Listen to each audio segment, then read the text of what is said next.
चलिए बड़ी खबर का रुख कर लेते हैं। विजया राहटकर राष्ट्रीय महिला आयोग की अध्यक्ष मनोनीत की गई है। केंद्र सरकार ने आदेश जारी कर दिए हैं। बड़ी जानकारी आपको दे रहे हैं विजया राहटकर को लेकर। ये बड़ी जानकारी है विजया राहटकर, जिन्हें राष्ट्रीय महिला आयोग की अध्यक्ष मनोनीत कर दिया गया है और इसके आदेश जारी कर दिए गए हैं।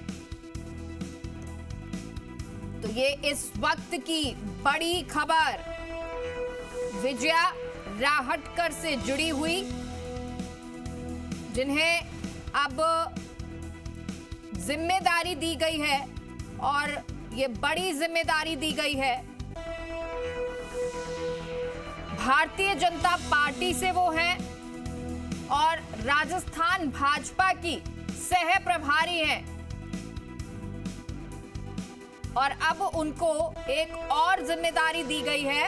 वो जिम्मेदारी है राष्ट्रीय महिला आयोग की अध्यक्ष, उन्हें मनोनीत किया गया है। इससे पहले महाराष्ट्र राज्य महिला आयोग की पूर्व अध्यक्ष भी वो रह चुकी हैं। भाजपा महिला मोर्चा की पूर्व राष्ट्रीय अध्यक्ष भी वो रह चुकी हैं और भारतीय जनता पार्टी की प्रमुख राजनेताओं में से एक हैं। विष्णु हमारे सहयोगी इस खबर पर जुड़ गए हैं। विष्णु, जानकारी दीजिए। बिल्कुल, विजया राहटकर को एक बड़ी भूमिका में अब बीजेपी ने दिया है। संवैधानिक दर्जा है राष्ट्रीय महिला आयोग का और वो अभी फिलहाल बीजेपी में राजस्थान की प्रदेश प्रभारी का काम देख रही थी और विधानसभा चुनाव से लेकर लोकसभा चुनाव में भी उन्होंने जो केंद्रीय नेतृत्व है उन्होंने भरोसा बरकरार रखा। खास बात यह है कि बीजेपी की ओर से पिछले दिनों जो लोकसभा चुनाव के से पहले जब राष्ट्रीय कार्यक्रम तय किए गए थे महिलाओं के लिए, नारी शक्ति जो अभिनंदन, उसके राष्ट्रीय प्रभारी के रूप में भी इनको रखा था और जो बंगाल में रैली हुई थी, खुद प्रधानमंत्री नरेंद्र मोदी उसमें थे, उसकी जिम्मेदारी उनके पास थी।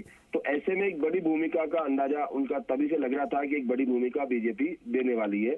और जो विजया राहटकर है वो राजस्थान में जब नियुक्ति रही तो उसके अलावा ये जो महाराष्ट्र महिला आयोग के अध्यक्ष के रूप में भी कार्य कर चुकी थी और इसके अलावा उन्हें लगातार जो विभिन्न जो बीजेपी पार्टी है वो लगातार उन्हें देती रही थी, जिम्मेदारियां देती रही। राष्ट्रीय जो भाजपा महिला मोर्चा की जो है राष्ट्रीय अध्यक्ष भी रह चुकी थी और इसके अलावा 2016 से 2021 तक और कई जो कार्यक्रम है वो उन्होंने महिलाओं की सुरक्षा और संरक्षा के लिए इन्होंने कई कार्यक्रम भी किए थे। लगातार अगर ये विजयाताई के रूप से यहाँ पर चर्चित थी, लगातार जहाँ राजस्थान के जो चुनाव थे पूरी भूमिका उन्होंने निभाई, पूरी राजस्थान के दौरे किए और अभी भी लगातार जो उपचुनाव के दौरान भी दौरे थे और 2 दिन पहले यहाँ बीजेपी प्रदेश कार्यालय में बैठक थी, उसमें मौजूद थी जो विजया राहटकर। ऐसे में ये जो जिम्मेदारी दी गई है एक बड़ी जिम्मेदारी, महत्वपूर्ण जिम्मेदारी है, बड़ी जिम्मेदारी है। बहुत बहुत शुक्रिया।